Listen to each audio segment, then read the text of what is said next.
It's week 1 in the NFL. Welcome to No Paradise.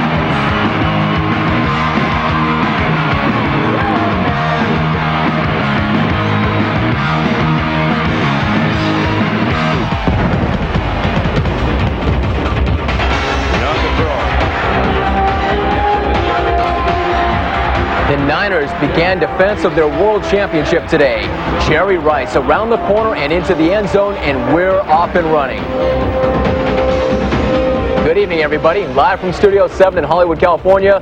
Welcome to the premiere of the FX Sports Show. I'm Jim Rome. And I'm Kevin Frazier, and we're delighted to have you with us for our coming out party. And over the next hour, we'll get you caught up on all the day's events. And to help us out, we've enlisted our friends at Fox Sports. So Pat Summerall, John Madden, Kevin Harlan, Sherry Glanville, and a host of others will be joining us. Including our pals from the studio show, James Brown, Terry Bradshaw, Jimmy Johnson, and Howie Long, and they'll put their spin on the day in the NFL. And while you'll be getting all the highlights and scores, we know there are some of you who need every stat you can find. So for you, we've got the FX Sports Show ticker. Jim, you ready to kick this thing off?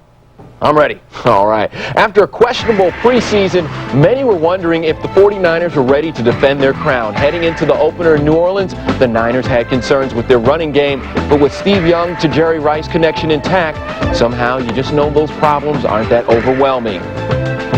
Young at the helm once again, trying to smooth out the rocky waters. First quarter, no score. Young hits Jerry Rice, and he's older, but he's getting faster. The play covers 50 yards, 7-zip San Francisco. Second quarter, Tim McDonald and the defense step things up. He picks off the pass. This one covers 52 yards, if you're counting. Jim Everett, meanwhile, sorry, Jim, 14-zip San Francisco. Let's jump ahead to the third quarter. More from the Niners. William Floyd from Young, 4 yards on that one, 24-9 at that point. But the Saints rally. Jim Everett looking, finding Quinn Early in the corner, 28 yards, 24-15 San Francisco. Fourth quarter, and they continue to come back. Everett hits Michael Haynes in the end zone, 24-22. Can they come back? Well, Everett goes to Michael Haynes for it all. I hate when that happens. Eric Davis, the nice D.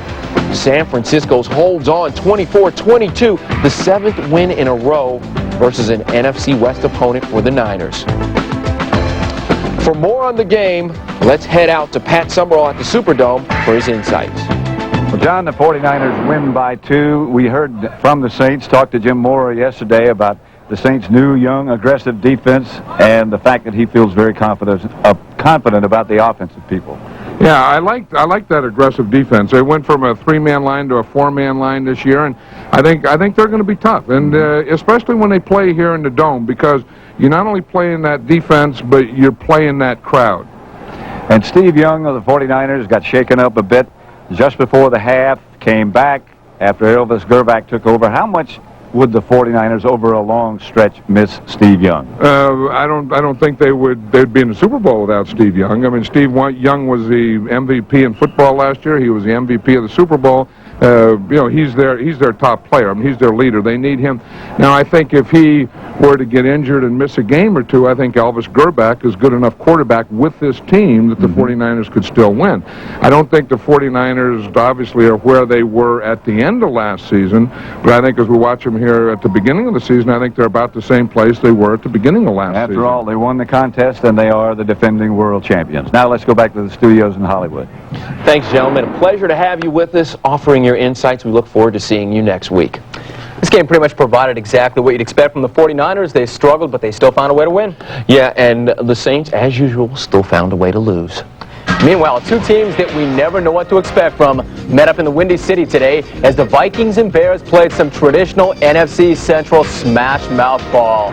Let's check it out. Dave Wanstead's looking to open up his offense, and that's exactly what he did early on. Eric Kramer to Curtis Conway. Speed always wins, especially if you get to the end zone first. 14-14 in that game right now. Little play fake going to the Heisman Trophy winner, right? Wrong. Instead, Keith Jennings into the end zone. Suddenly it's Chicago 21, Minnesota 14 in the third third quarter. You knew Rashawn would get his touchdown at some point. He's into the end zone. Chicago 28, Minnesota 14. Big game for Rashaan Salaam. Warren Moon tries to rally his team. He can't get it. Wayne Joseph with the pick, and the Chicago Bears end up winning that game going away. The final there in a bloodfest, 31-14. The game, some notes that you should concern yourself with. Warren Moon tried to have a big game. He couldn't get it done. 247 yards. That was not enough. Chicago's always tough on opening day. They win 11 out of 12. For more, let's go back to Soldier Field. Joe Buck has some details. Okay, thanks very much, Jim. Well, here in Chicago, as we look back at this game, Tim Green, you look at the offense for the Chicago Bears. What a day. They did everything right, it seems. Yeah, we've seen the emergence of a fine offense. I think we've seen the birth of a new superstar in the NFL in Rashaan Salaam, and the rebirth of a quarterback in Eric Kramer. No one needed it more than Kramer. 10 from their own 27 for the Bears. Play action. Kramer airs it out. Conway all alone. Curtis Conway. And the Bears have answered here in the first quarter. Yeah, I think I needed this kind of start, get the season off on the right foot. And what can you say? Team played great. We hung in there and made some plays. You have to feel good about Eric Kramer, but the Bears have to feel even better about Rashaan Salaam. He is the real thing, and Dave Wannstedt knows it. Rashawn's only going to get better. I'm very excited what I seen out of him today. He responded well. Well, Dave Wannstedt looked like he played 4 quarters. Meanwhile, next week, the Bears will host the Packers on Monday night, and then a brutal start to the schedule for the Minnesota Vikings, the champions of this division a year ago. That was a lot of fun today. Oh, this is a great way to start out the season. Central Division, the preseason's finally gone. We're into the NFL. That's all from Chicago. Back to the studios. Okay, thank you for the recap, guys. You know, it does not get much better than a classic black and blue divisional bloodfest. And just think, it's only week 1 of the season. Plenty more to come. Plenty more to come from FX, the sports show also. We've got much more ahead. Here's what's straight up. Al Davis has his Raiders back home. But how charged up were the defending AFC champs? It's a new world in Jacksonville as the Jags take center stage. And a new beginning for Rich Brooks and his St. Louis club. But this year, the Pack are looking to put the title back in Titletown. Eric Clemens reports from Foxborough, where a playoff rematch pitted Bledsoe's arm against Belichick's D. And Dan the Man, that and more, is all straight up.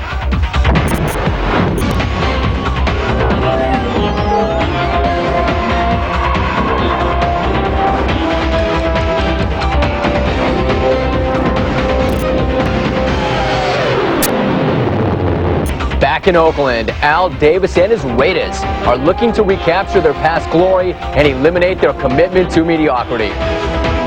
And he was just one of the familiar faces in new places today. That's right. With the 2 expansion teams and the 2 former LA clubs, 4 new teams were playing their first games today. But the most intriguing was the showdown in Oaktown. Chargers against Mr. Davis's Men in Black. Yes, in the last 13 years, the only thing that has scored in Oakland has been rappers. But today, a chance for the city to put its commitment to hip-hop on the back burner. The Raiders and Chargers, yo, let's go to the Coliseum. The Raider faithful, happy because they have someplace else to go besides the record store. That's not Vanilla Ice, that's Al Davis. First quarter, Jeff Hostetler to Tim Brown, 5-yard TD pass. Raiders up 7-zip, but the Chargers come roaring back. Humphreys goes over the middle. Sean Jefferson in the end zone, 39 yards on that play. We're tied at 7. But you knew the Niners. You knew the Raiders were going to keep it going. Jeff gives it to the rookie Napoleon Kaufman, the 16-yard TD, 17-7 at that point. And the defense. I can read. Pat Swilling, Chester McLaughlin, and Anthony Smith, they all meet and crush Humphreys. Raiders 17-7 win. Big day for Humphreys, 23 for 46, 300 yards, a TD and an interception, but I guess it's all for naught because they lose. A big day also in Jacksonville. First ever home game for the Jags. Lots of fans on hand to see the new stadium, the new team. Chris Chandler in the first quarter connects with Hayward Jeffries in the corner of end zone. Touchdown, and No electric slide, thank goodness. 7-zip Houston at that point. Things are not quite as easy for the Jags. Steve Berline, a rough day. That's why Desmond Howard was left unprotected. 7-17 for Berline, 60 yards on the day. Hey, just remember, they're an expansion team. Have a little Jaguar pride. 10-3 the final. You look at the stats. 29 rushes, 101 yards for Brown. Burnell comes on in relief. 15 passes, 36 rushing yards. And the other expansion team began its history today as the Carolina Panthers were on the road in the Georgia Dome. Dom Capers has prepared his team to win this season, and that certainly was apparent in the early going as the Panthers came charging out of the gate. Dom, the first ever head coach of the Carolina Panthers. And this was the first ever touchdown for the Carolina Panthers. Frank Reich goes to his favorite receiver, Pete Metzelaars, just like Rich Stadium. Carolina 7, Atlanta nothing. Phenomenal. But Jeff George rallies the Falcons back. He finds J.J. Bird in the end zone. You've got to be fired up to be a wide receiver in that offense. You know you're going to get the rock. If you don't believe me, if you don't believe J.J. Burton, go ahead and ask Bert Emanuel. There it is, another 7. Atlanta 20, Carolina 13. That's in the third quarter. But look at this play. Willie Green from Frank Reich. You got to be kidding me. Into the end zone, we have ourselves a ball game. Until overtime. Morton Anderson is banked inside the 70. That's a 35-yard chippy. Give Atlanta the win. 23-20 in overtime. So Carolina was close, but they could not get it done. Heartbreak. There's the story right there. Frank Reich had a couple of touchdown passes. This guy will be dead before the end of the year. He was sacked 9 times in this game. Eric Metcalf was brought in to get his hands on the rock. 158 total yards. Good first game there. How about the St. Louis Rams taking on the Pack? And they're doing it at home. The Rams' first game in St. Louis, Reggie White largely unimpressed. Do you know Isaac Bruce? You better right now. He comes in, he blocks the punt. Special teams off to a great start for the St. Louis Rams. The guy turns around and does it on offense as well. Now he's playing wide receiver, 5 yards from Chris Miller, and St. Louis is up on Green Bay 7-0. I can't believe it. Sterling Sharp is back. Well, no, he's not. But Mark Chmura is. He's into the end zone. 7-7. They're in the third quarter. However, the Rams are right there. Miller back to pass. He finds the former Raider. This guy can fly. Alexander Wright, 30 yards. That is a touchdown. 14-7. St. Louis over Green Bay at that point. Rich Brooks, in his NFL debut, is successful. He gets a win. That is a great win for the Rams over Green Bay, 17-14 the final. The Rams get their first win in their last 8 games. The Packers end up with their first home loss in 11 games. Good first game right there. Right now we go back to Soldier Field, or Lambeau Field, I should say. Kenny Albert with some details for you. Thanks, Jim. The Rams pick up a victory in their first game as the St. Louis Rams, and Rich Brooks wins his inaugural game as a National Football League head coach. Anthony Munoz, one of the stars for St. Louis this afternoon. Second-year receiver Isaac Bruce blocked a punt, and then one play later found himself all alone in the end zone. Well, he is a player that Coach Brooks thought could step it up during camp, and he did, not only in camp but in preseason. And today he really stepped it up with 2 huge plays.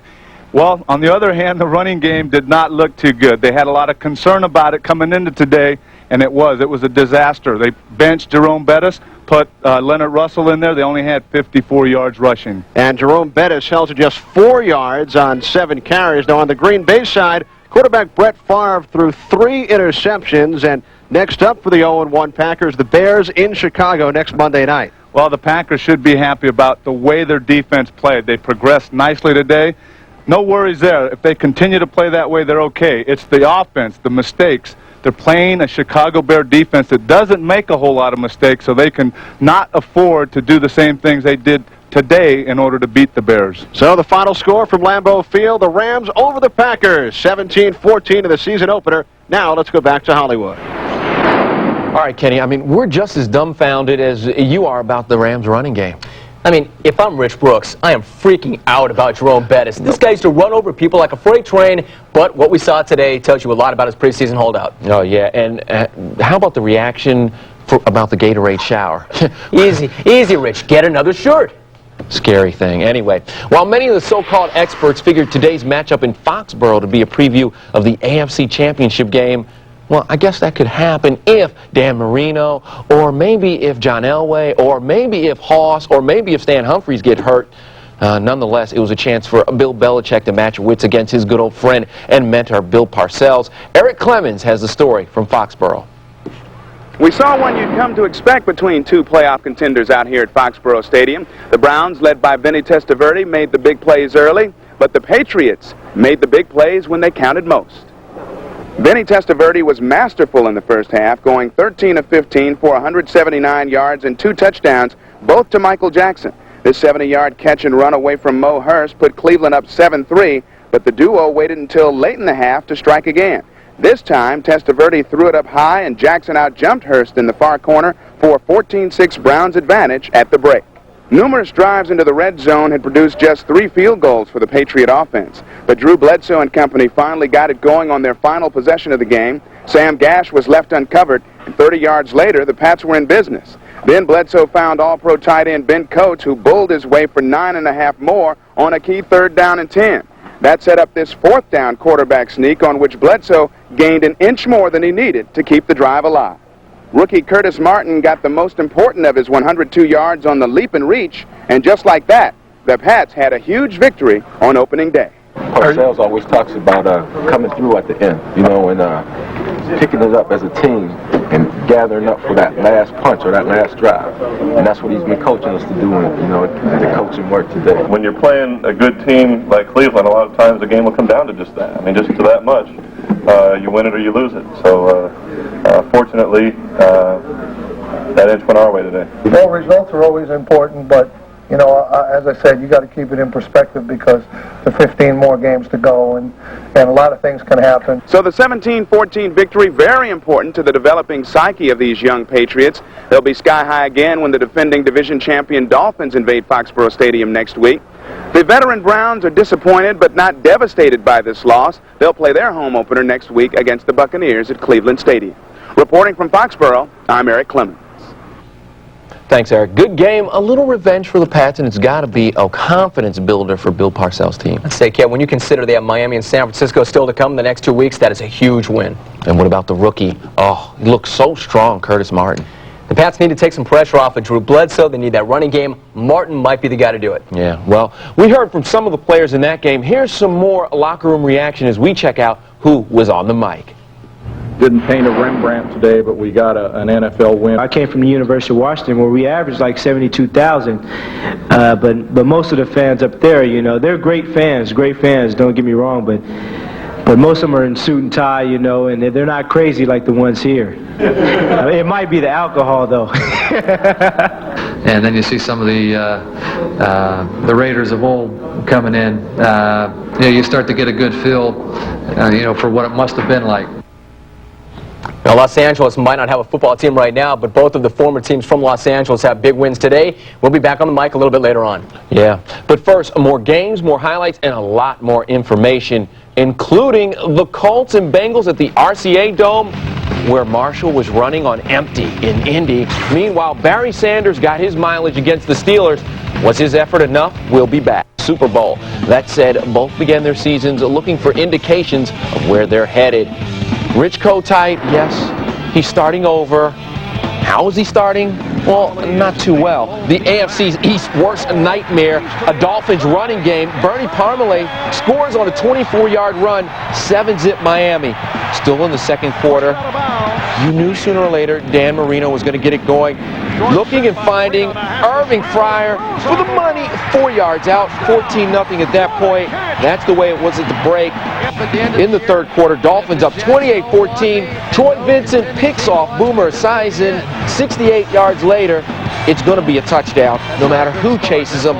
This game basically just got out of hand. Miami wins big. I mean, big. 52-14, your final, as they blow by the Jets.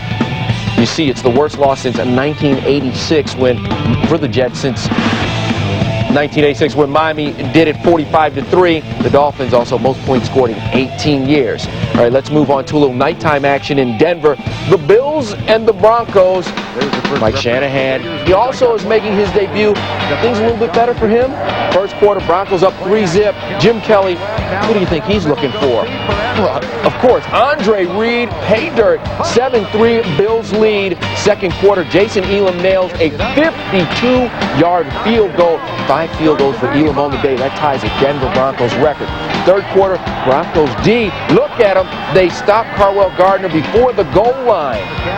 That's okay. John Elway and the Broncos, they rally in the fourth quarter. 15-7, he connects with Ed McCaffrey down to the 8-yard line. That sets up Terrell Davis. He punches it in for his first ever touchdown. Broncos win 22-7. As you see, it's the first loss to the Broncos since 1989. Lowest points ever versus Denver. The Kingdom, on to the Kingdom, where the Seahawks could not wait for the start of the season. It could not have come any sooner. A devastating offseason has left that team searching for an identity. Well, for the Chiefs, after waiting his entire career, Steve Bono is finally able to establish his identity on this, his first opening day start. I'll tell you the one guy that wants to play some football, Dennis Erickson. He's had a rocky go of it off the field. He's on the sideline. But Bono was the man getting it done on the field. He goes up top to Willie Davis, who says there's not life after Joe. Kansas City 7, Seattle 3. They are early on in the first quarter. But Bono was not done. He's greedy. He finds Davis again, this time 40 yards. You've got to be kidding me. Look at him go up after the ball. 17-3, Kansas City. That's in the second quarter. But Rick Meyer tried to rally back. Derek Thomas is up to beast. He comes in, busts Meyer in the mouth. 34-10 at that point. Erickson wants to get on the football field. If he had known what was waiting for him, he probably wouldn't have shown up. The final in that football game, Seattle gets whacked. 34-10 right there. Kansas City has won an NFL best 6 consecutive opening day wins. Seattle's going the opposite direction. They are 5-15 on opening day. It was ugly. Meanwhile, in Indianapolis, the Colts and the Bengals got it on. You may have seen that game. Craig Erickson finds Flipper Anderson early on, 16 yards. That's a quick 7, and the Colts are up on the Bengals. Cincinnati can't win, can they? Well, maybe if they get some help, they might. That snap goes over Erickson's head. There's a safety right there. So they'll take the break any way they can get it. Get on to the fourth quarter. Jim Harbaugh to Flipper Anderson. He'll make it happen. Look at Flipper. I can't believe that guy's still playing and doing it the way he is. Colts are down by 2, trying to get it done. And look at this. To Floyd Turner, we go to overtime. That game's tied up at 21 apiece. The Bengals living the dream. Doug Belfry, 47 yards. Can't believe it. The Bengals win the opener, 24-21. Shula, what are you doing? It was only 1 win. He thinks he won the Super Bowl. It'll take it any way they can get it. For the Bengals, their first win in September since 1992. The Colts suffer their first loss to the Bengals since 1987. The Steelers began the day with Super Bowl aspirations. They also began the day with Rod Woodson and Neil O'Donnell. Maybe we need to change their nickname to the Men of Aluminum Foil, as injuries took center stage in this one. Bill Cowher, he had no idea what was ahead of him when he took the field today.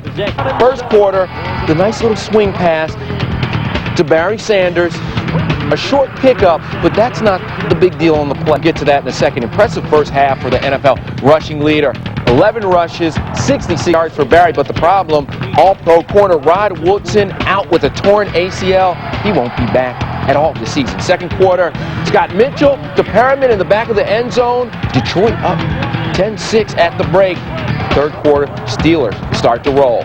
Bam Morris off tackle, 5 yards. Yes. 13-10 Pittsburgh. Ouch. Who dresses that kid? Anyway, fourth quarter, more Bam, his second TD over the top from a yard out. Pittsburgh up 20-10. Then the injuries come back. Neil O'Donnell sandwiched by a pack of Lions. Broken finger. He's done. So backup Mike Tomaszak comes in. Booyah! The big stick. He had to leave the game, but he would return. Fourth quarter, meanwhile, the Lions just won't go away. Mitchell to Herman Moore from 27 yards, but Pittsburgh gets the win on the Norm Johnson 31-yard field goal. 23-20, the final. Bill, finally something to smile about. I bet he wasn't smiling when he got back to the locker room. Look at the Lions. They're winless in Pittsburgh since 1955. Did they even have face masks back then? Let's move on. Let's head to Three Rivers and Kevin Harlan.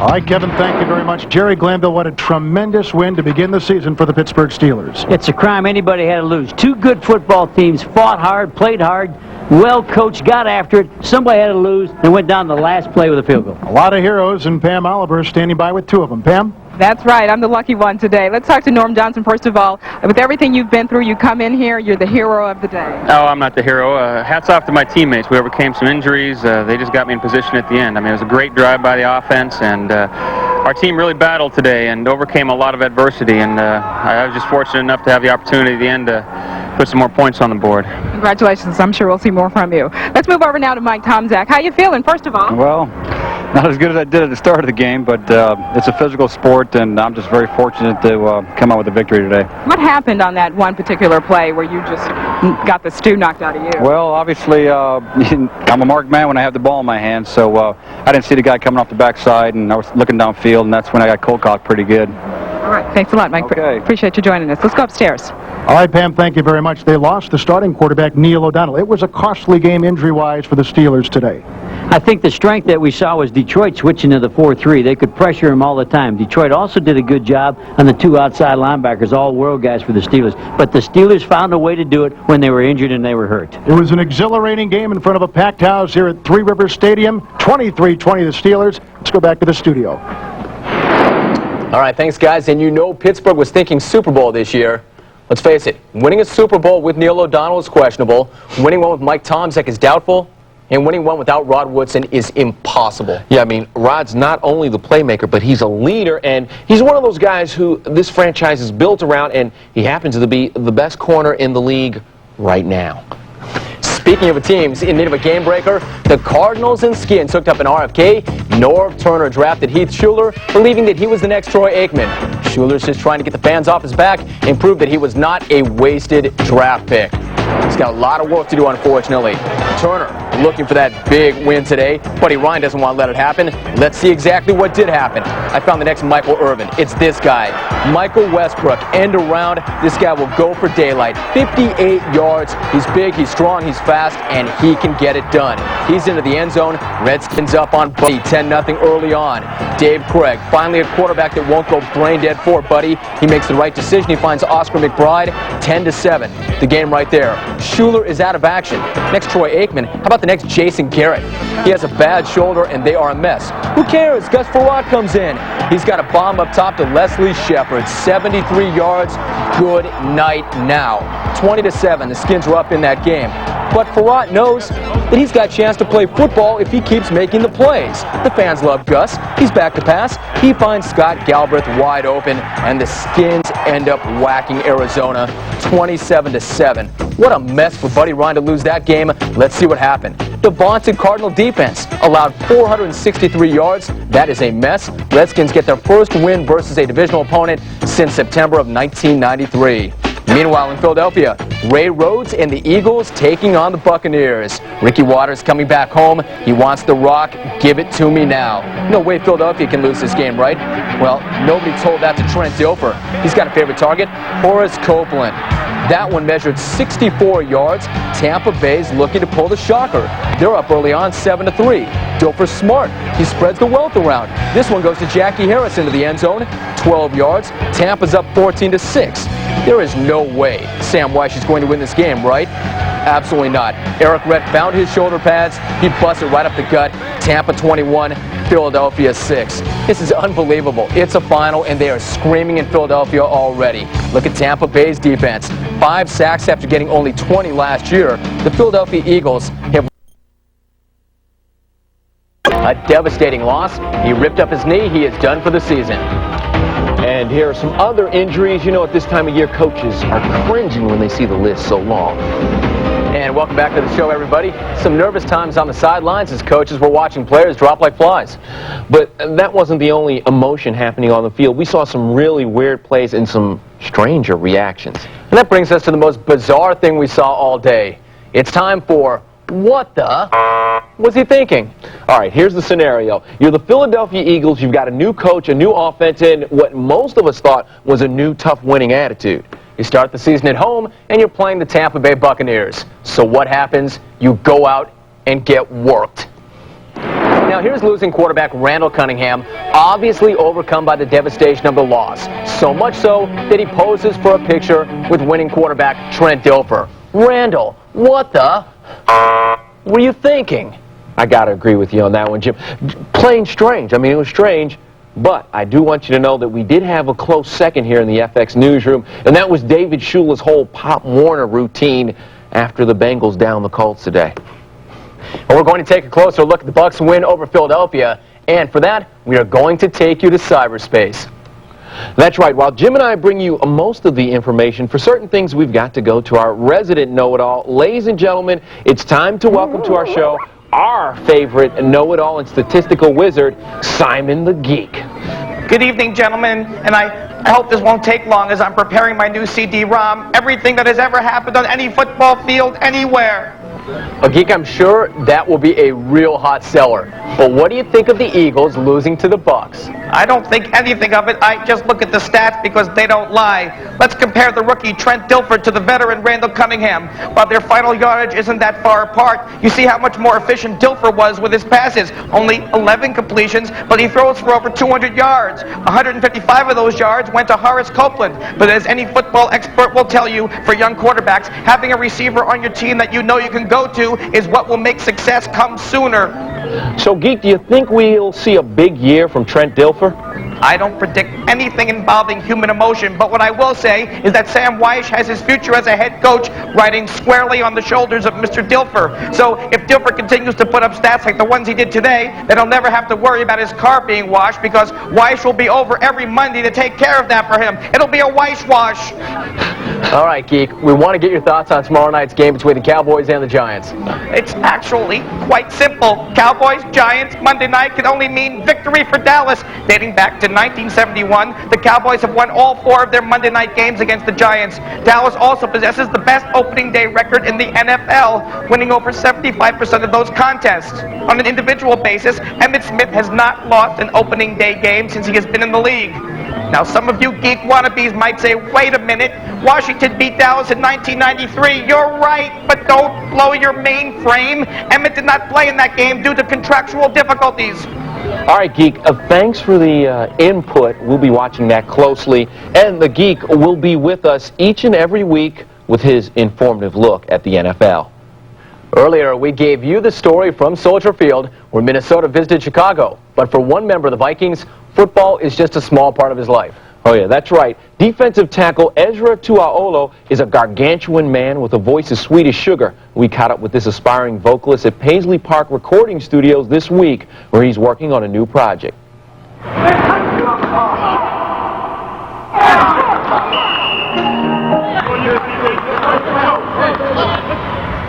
said, no, I'm a defensive lineman. Pass is picked off. Ezra Tuaolo.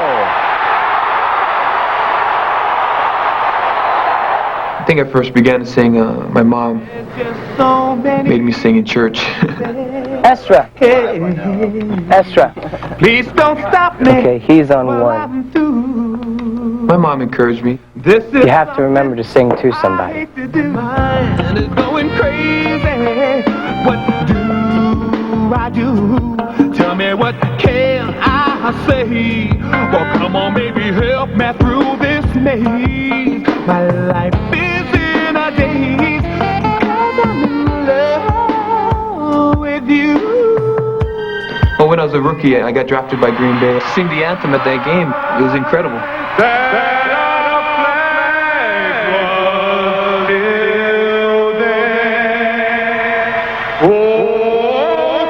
I mean, it just gives you that incredible feeling, that patriotic feeling. We did Down at the Fine Line. It was a benefit concert for Sharing and Caring Hands with another artist called, a recording artist. Her name is Javita Steels. For you, I'll do my best. Stand by you like a tree. This football player, this big dude, you know, and he sings, and it's like, wow. And it feels good to make somebody smile, somebody happy and stuff. You know, what I would like to do in the future with my music is, like any struggling, I guess, music artist would want, is to be noticed and be seen and be discovered.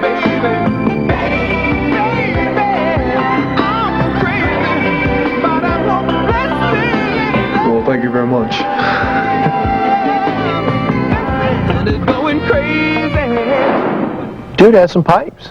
Yeah, I mean, plenty of pro athletes want to be singers or rap stars, but he's really got the talent to get it done. Yeah, but I don't think Dennis Green is going to allow him to schedule any concerts on Sundays for a while because he's really become a big part of the Vikings defense. Well, week 1 is big, but that's not all that was going on. That's right. We've got tennis action from the U.S. Open. Steffi, her personal life, it's a mess, but on the court, it's all business for the #1 seed. And the good old boys were smoking down at Darlington. And as we go to break, here is a look at the new college football top 25.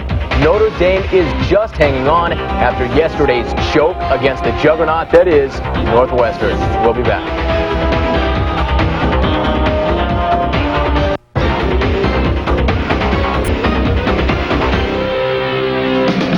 Welcome back to the show. Time to talk tennis. While Andre Agassi has become the game's poster child in the last few months, Pete Sampras continues to work his way back from a disappointing summer. Today, the third round of the U.S. Open, Pete facing Aussie Mark Philippoussis, getting ready to take control of things in New York, New York. Even though he's the second seed, there's Philippoussis, no seed, but anybody's dangerous in a major. First set, Philippoussis wins 7-6, but finally Pete gets things going. His serve, and watch the nice forehand winner. Never going to get it. Third set, Sampras shows the backhand. He can go front, back, complete game by Pete. Oh, you can't rush the net on that guy. Match point, Sampras, one of his 27 aces. He eliminates Philippoussis. Let's see some more results. It's over. Besides Sampras, Thomas Muster advances, so does Chang, Courier, and Todd Martin. Martin is the man that Pete will face off with next. Meanwhile, on the women's side, Steffi Graf in action. Hey, kid, I guess that's what happens when you mix your tennis balls with toxic waste. Anyway, Graf taking on teen sensation Shonda Rubin. The smoking forehand. Graf won the first set 6-2. Match point, Shonda comes up just a little bit short. She'll grow into that shot, trust me. Graf wins 6-2, a 6-2. That's not the big story, though. Mary Jo Fernandez knocks off the defending champ Arantxa Sanchez Vicario in 3 sets. And time to talk a little baseball, where the race for the American League wild card is going right down to the wire. Tonight at the ballpark in Arlington, it was the Rangers and the Royals getting after it. Let's see what happened. We go to the scoreboard, give it to KC over Texas, 8-5 the final there. Gary Gaetti's out of his mind. 3-run shot breaks a 5-5 tie. Here's how the wild card shapes up. And you know what? The wild card's not only for rotisserie geeks, this is great. Kansas City, Seattle tied on top. Texas is still alive. Yankees, Milwaukee, Oakland, all very much in the chase right now. Meanwhile, over in the National League, the Dodgers looking to get it together. Let's see how they fared against the Montreal Expos. Go to the 8th inning. Delino to Shields with the Sox pulled up, finally getting it together. 2 men aboard. There's a base knock. That makes it 6-3. LA Dodgers have the win in the 8th. If only they could get some help from their bullpen. Todd Worrell is a beast. You know he'll shut the door right there. Save number 26. Ramon Martinez gets the win. He has 14 victories on the season, and he has won 7 of his last games. In the National League West, there's your final. We'll check out the National League Western standings. We've got ourselves a race. Rockies, Dodgers. First and second, Dodgers a half game out. Padres 3.5 back. The Giants are $6 back in the NL West. Move on now to a little bit of golf, and most of the big names on the PGA Tour are done for the season, so that opens the door for guys like Scott Hoch. He was your leader going into today's final round of the Greater Milwaukee Open, played at, of course, the beautiful Deer Park course in Milwaukee. It's beautiful, and it's a small world after all also. Scott Hoch out of the bunker. Trust me, this one counts. A little radar love. Yeah, he shot a 6-under par 65 today. Joe Acosta Jr. tried to make a little run. Nabs the birdie on 17. He finished tied for 3rd overall at 10-under, but Scott Hoch held tough. The putt on 18, he nails it. He also is your winner at 15 under par. He takes home $180 grand. There's the rest of your results. Dawson was second. Sluman and Gallagher and Acosta round out your top 6. The seniors were in Park City, Utah today. Tony Jacklin came from 3 strokes behind to win the Franklin Quest Seniors Tourney, and the ladies We're in Springfield, Illinois for the LPGA State Farm Classic. Hall of Famer Betsy King shares the lead with rookie Emily Klein after 2 rounds. All right, Kev, thanks. A wild one on the NASCAR circuit, the Southern 500. Michael Waltrip in his Pontiac around the curve, off to a pretty good start until this. He spins out of control. He rebounds. He takes 5th place overall. Bill Elliott, same problem. He takes 4 cars out with him as he goes around the curve. Elliott not as fortunate as Waltrip. He is out of the race after lap 251. Meanwhile, had the wind knocked out. Checking it all out, he was all right. It looked a lot worse than it actually was. Checking it out, Jeff Gordon, as always, is the guy to beat. He ends up with the checkered flag. He is followed by Dale Earnhardt, and Jeff Gordon is still the overall leader on the NASCAR circuit. This guy's 24 years old. He has tremendous game. Very confident he's getting it done. And Kev, I know NASCAR's your life. He's a stud. I'm wondering where my man Hutch Strickland was. You know, the Hud man. Check it out. Check him out on the scoreboard. Now, moving along, we've heard from a lot of people tonight, but there are 4 guys with plenty to say coming up next. That's right. Our buddies from Fox NFL Sunday, James Brown, Terry Bradshaw, Jimmy Johnson, and Howie Long will offer their thoughts on the day when we come back.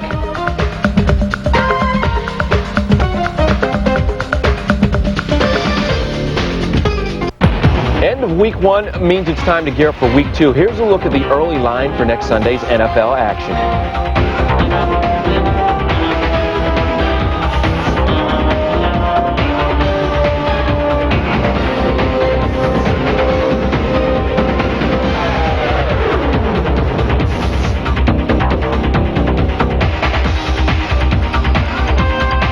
Don't forget to start your Sunday with the pregame guys on Fox. JB, Terry, Jimmy, and Howie offer their insights on week 2 next Sunday. And speaking of that fine group of gentlemen, it's time for us to turn things over to them to get their final thoughts on today's happenings in the NFL. JB, take it away.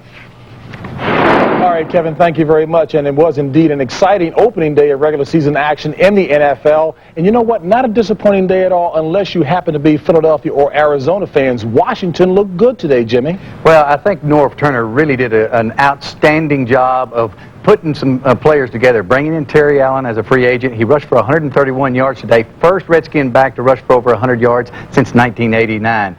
Backup quarterback Gus Frerotte comes in, throws for a couple of touchdowns. Outstanding coaching job against an outstanding Arizona defense. Disappointing day in Philadelphia. Ricky Waters debuted, did not have a good day running the ball or catching the ball. He's a great receiver. I believe Charlie Garner needs to play more. They move the ball up and down the field. Could not get the ball in the green zone, as they call it, in Philadelphia. You know, I especially like the fact that today we saw Tampa, we saw Atlanta, we saw Chicago, we saw Washington, 4 teams. We even saw the St. Louis Rams, 5 teams that came up and played really strong, hard-nosed football today. And hats off to the guys in Carolina Panthers. Don Capers, outstanding job. They had a chance to go into and win this football game, going for the 2 points, but they jumped off sides, had to settle for the extra point. But expansion teams, great job today. You know, you guys really played the part of clairvoyance today. I mean, heavens, champion at the bit. They were ready to roll them. All right, TB is looking at me impressively. I know what that looks is. Hey, let's take it back to FX and Kevin and Jim. Thanks, guys. My final thought is more of my personal amazement with the Bengals' ability to shut down Marshall Faulk. Last season, they held Faulk to 28 yards rushing on 16 carries today. They turn around, they do it again, holding him to 49 yards on 19 carries. Certain teams just seem to have certain players' numbers. If there is one final blast I'd have, it goes back to the Eagles. New coach, new running back, new offensive system. Same sorry, underachieving Philadelphia Eagles. Yeah. Well, that's it for us. Definitely join us next Sunday. We'll see you. Until then, I'm Kevin Frazier. And I'm Jim Rome. We'll see you next week.